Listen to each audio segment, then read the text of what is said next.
Today I'll be discussing rising food prices, gun deaths, and more. And after the break, we'll be talking with housing activists Manon Vergerio and Velvet Ross. I want to begin with comments from World Bank President David Malpass.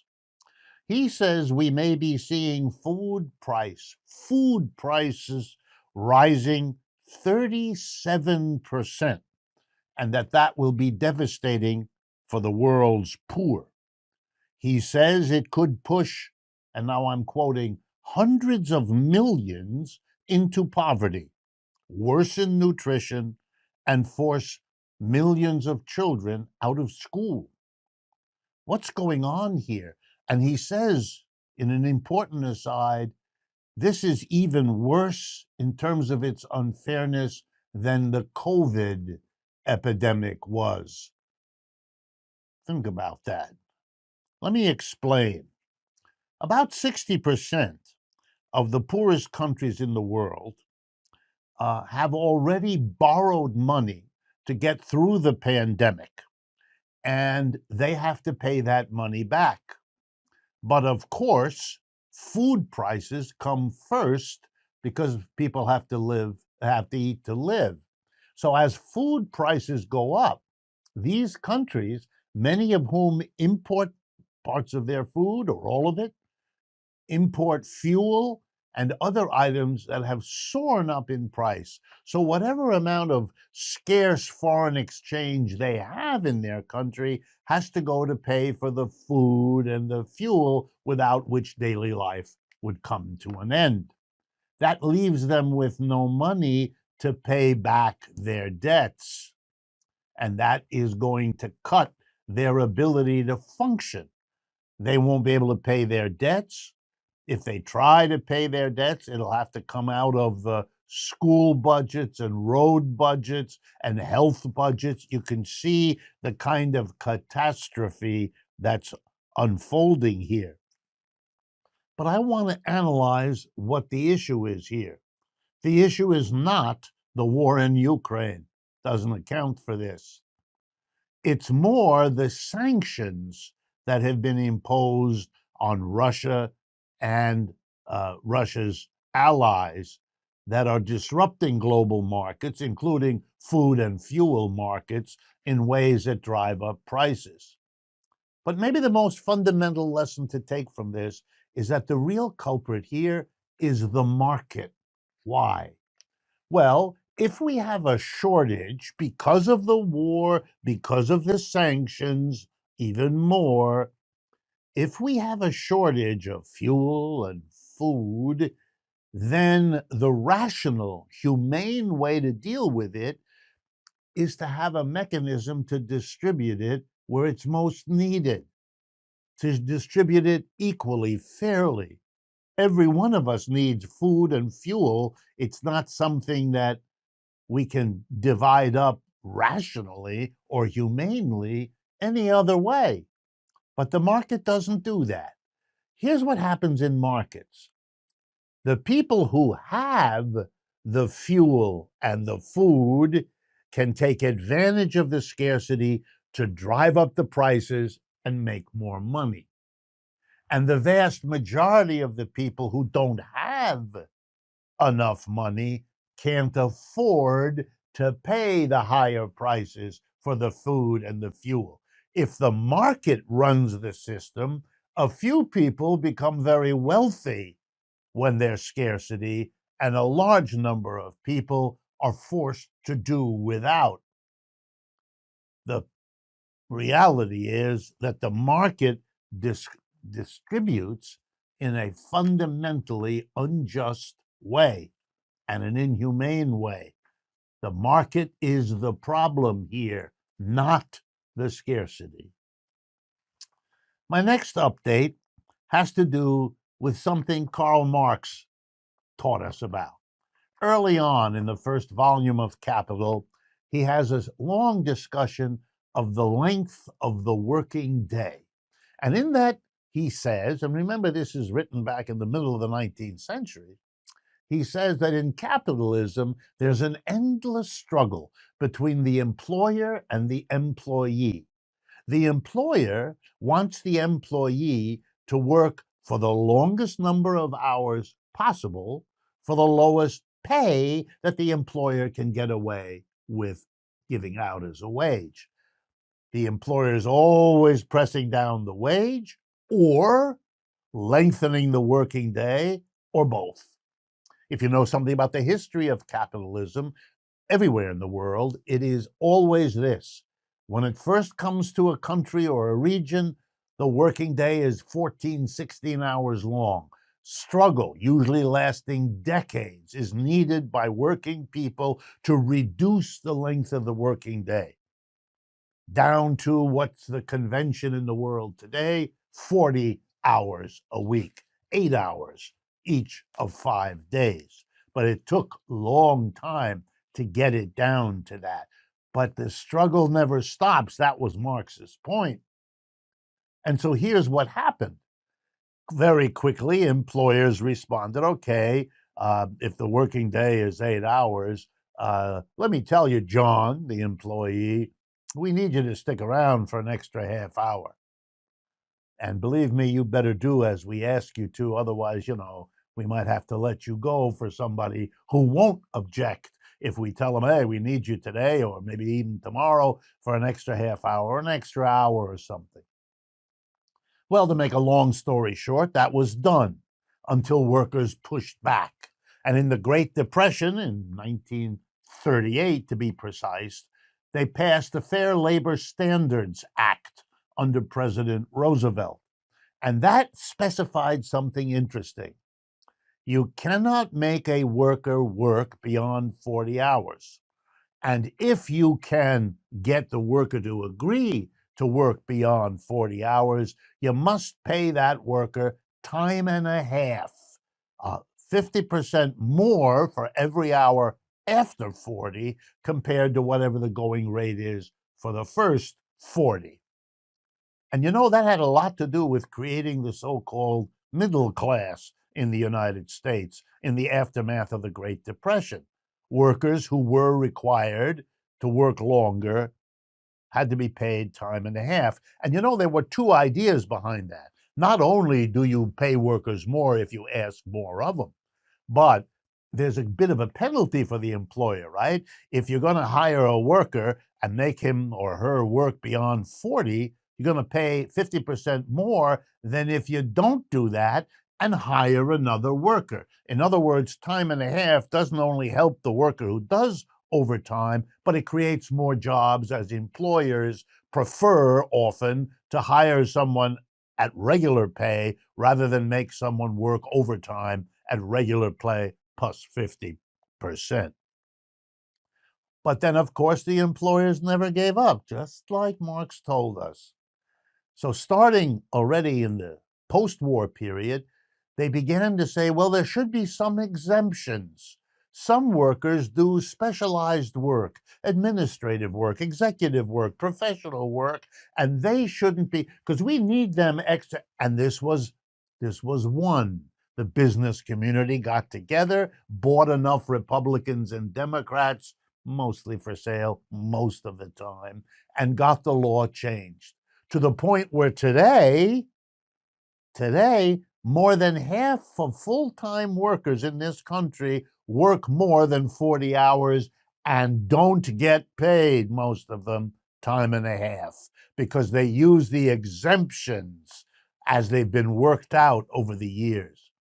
There's a wonderful article by one of those capitalists who is not afraid of talking about how the system really works, Nick Hanauer by name. In Time magazine of April 21, he talks about the scandal of the overtime struggle. And here's an irony you ought to think about.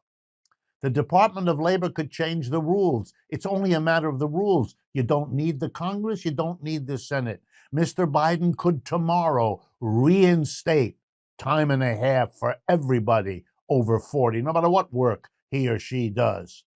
That would be reasonable, a good program to create better jobs, a good program to pay workers what they ought to be paid if they work extra. But Mr. Biden and his Labor Department aren't even talking about it, let alone doing it. So the struggle, it's called the class struggle. That's what Marx called it. Sounds like a good idea. That class struggle never stops.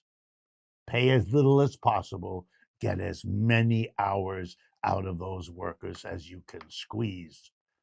Not the health of the worker, mental or physical, not the well-being of the communities those workers are part of. That's not the issue. It's squeezing the extra profit.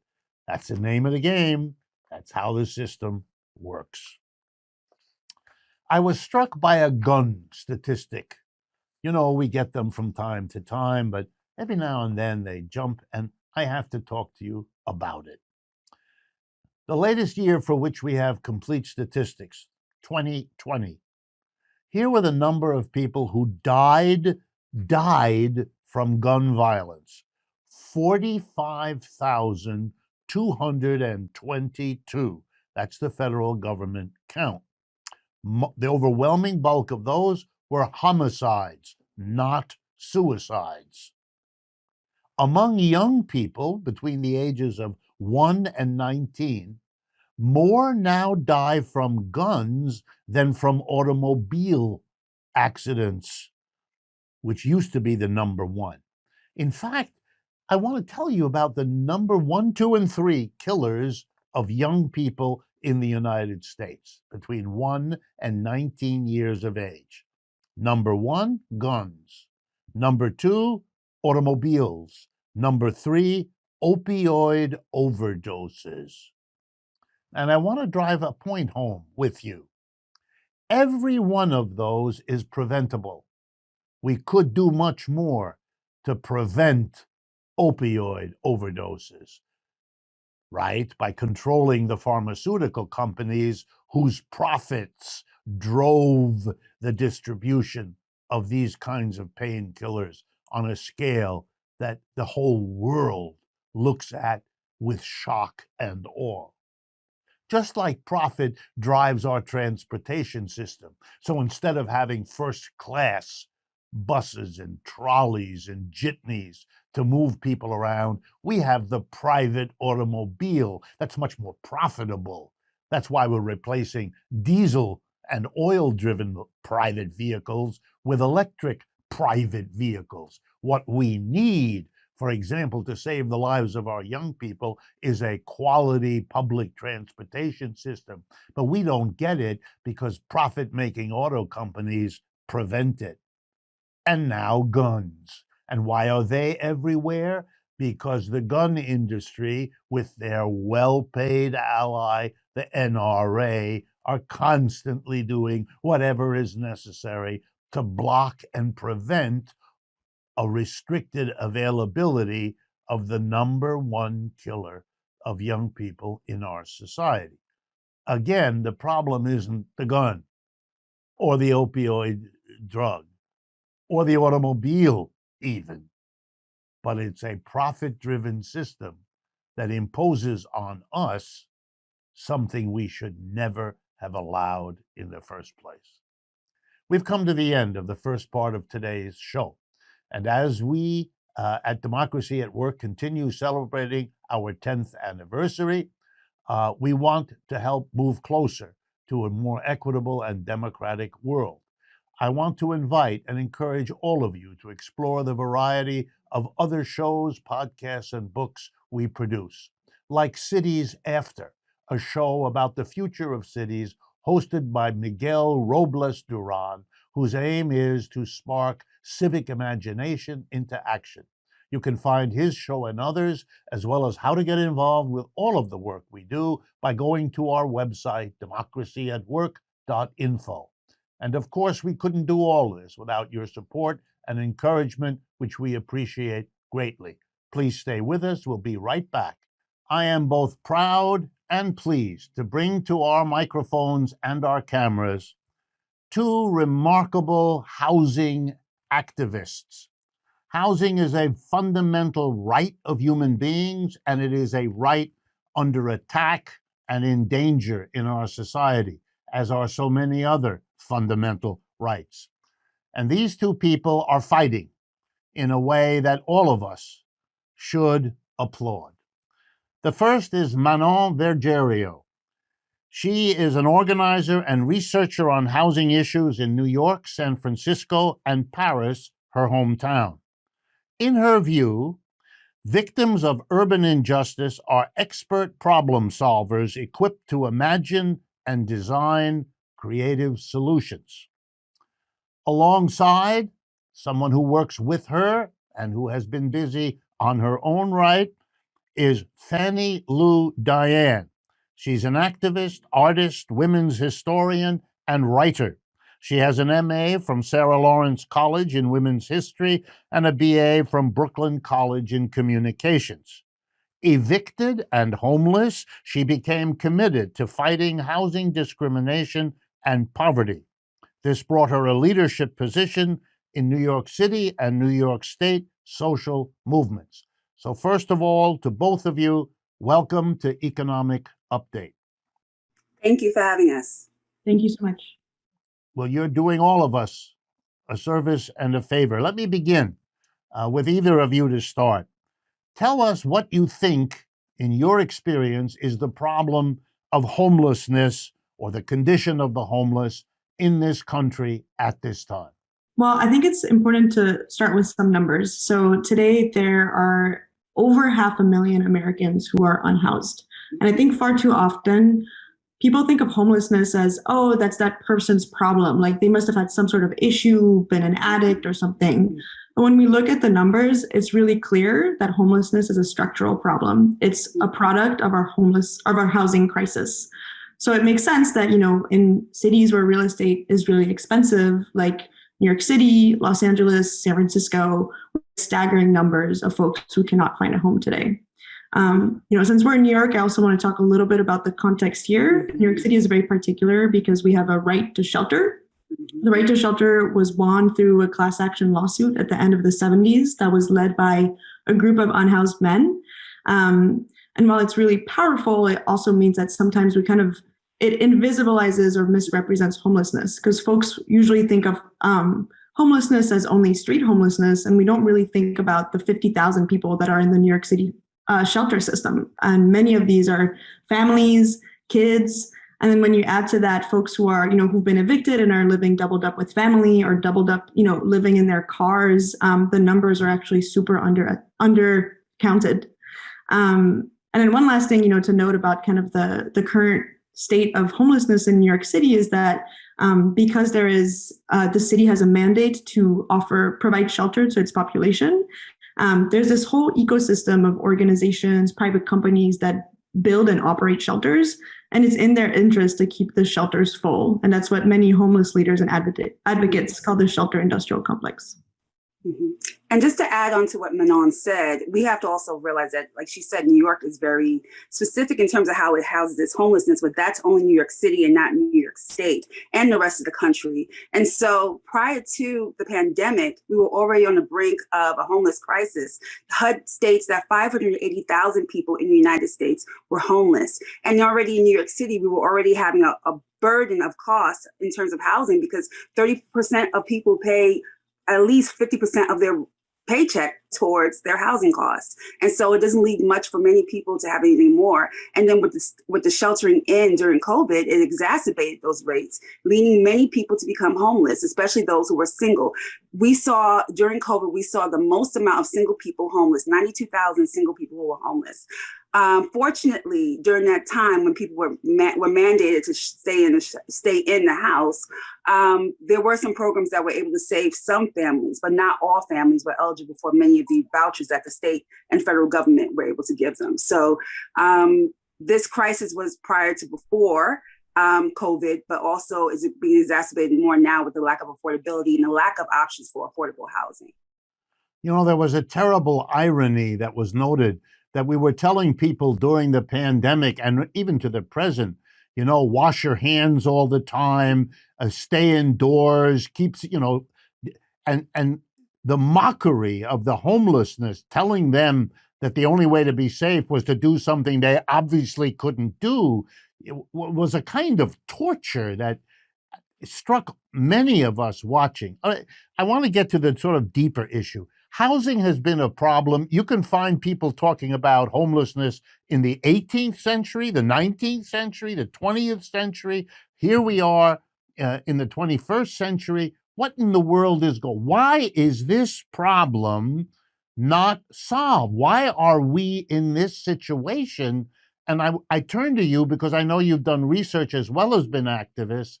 Help us understand what this system is failing at, that it cannot deal with this. Well, for me, there are two different issues. First of all, people make money off of people being homeless. It costs more money to shelter someone in a shelter at night than to give them an apartment. The city usually pays $3,000 a night for someone to stay in a shelter. And so it would be easier for them to get a voucher and for them to find a place to live, but it's not coming off as easy because of the fact that people are making money off of people being homeless. It's a money grabbing process. These shelters make money and those people are counted as money for them. And so that's one of the issues why homelessness is still deeply embedded in our society, and it really won't go away until people stop profiting off of it. Totally. Wow. And I think, when I think about the root causes of our housing crisis, I think it really comes down to the fact that land and housing have been commodified. And if you could trace this back all the way to settler colonialism, European colonizers coming to this land and stealing land from indigenous communities and imposing a private property system that had very rigid lines around who could own land and who couldn't. So we only have 15 minutes today, so we don't have time to talk about the entire history, but you fast forward 400 years and today this commodification of land and housing has accelerated into this hyper financialization of housing. So homes are being treated as these speculative investment vehicles.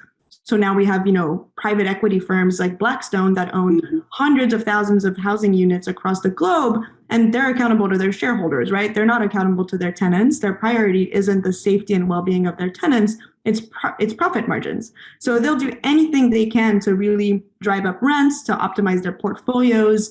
And what that looks like for our tenants is evictions, ever increasing rents. In New York City, we've seen how predatory equity has led to a ton of displacement. So that's when a corporation comes in, buys a rent stabilized building, and then harasses, evicts the tenants, and then deregulates the building and turns it into market rate apartments. So you take that and then add the entire layer of living in a white supremacist society and how the racist policies that have shaped this country have really shaped also the housing market and who has access to housing and who doesn't. And on top of that, you have to also look at the fact that when Manon said white supremacy, housing injustice is related to white supremacy, and this is a racial justice issue. If you think about how many people are homeless, and 39% of the population of people who are homeless are Black, but we're only 13% of the population. And a lot of that has a lot to do with the systemic rules and laws that were put in place by this government to deny Black people housing. And so when you look at those rates and you see this is a systemic issue that is going back towards slavery. And so something like that is not going to be rooted out overnight because it's so rooted and embedded in our country's fabric. There's a lot of talk these days that we're about to suffer a tsunami of evictions, that somehow the combination of real estate investment, the way Manon just mentioned it, the rising prices everywhere, money to be made by real estate, that it becomes desirable for the speculators and the investors to evict as many people as they can in order to, prettify the apartment and raise the rent astronomically. Are we about to have an eviction catastrophe that makes homelessness even a larger problem than you're already telling us? Well, we already are having an eviction crisis right now. Currently, you have more evictions that are happening more before the pandemic. And so now, with the right to remain counsel that people can now get attorneys, it's gotten so bad that there aren't even enough attorneys available for people to have representation in court. And so, people always say, well, it's, evictions hurt small mom and pop landlords, but that's not really true. It's basically these wealthy real estate developers who benefit from all of this. And so right now, because of the fact that we did not extend the moratorium, we are in a crisis right now. Thousands of people are being evicted as we speak right now. And obviously, a society that was committed to this problem could easily hire the lawyers that would make it possible, at least for those threatened with eviction, to get the maximum legal support that they're entitled to under the law. In the time we have left, could I ask the two of you, based on your own experience, what would you do? What kind of solution would you ask us to be thinking about, and would you be organizing to achieve? Yeah, so I think one thing we've learned from like the 30 or so years of neoliberal housing policymaking is that relying on the private sector to build affordable housing just doesn't work. So, New York City has tried all sorts of things like giving tax breaks to developers, rezoning entire neighborhoods to, sweeten the deal and tell developers like, oh, if you build, this giant tower in a working class neighborhood, you'll have to include some sort of affordable housing percentage in it. But what happens is that none of the units created are actually affordable to the people who need them. So I would advocate for, we need to take land out of the speculative market. So I'm really excited about models like community land trust, which, again, take land out of of speculation and put it under a legal structure that's community controlled at the community level, and to make sure that the land stays affordable in perpetuity. I'm also really excited by, and inspired by movements abroad. Like Berlin last year held a referendum, and the majority of the city voted for corporate landlords who were destabilizing the markets to be expropriated and for their properties to come back under public ownership. So I think, this country has used eminent domain many times to sometimes tear apart Black communities. And I think eminent domain could be used in a very different way and bring some of these units that are being speculated on back under public or community controlled ownership.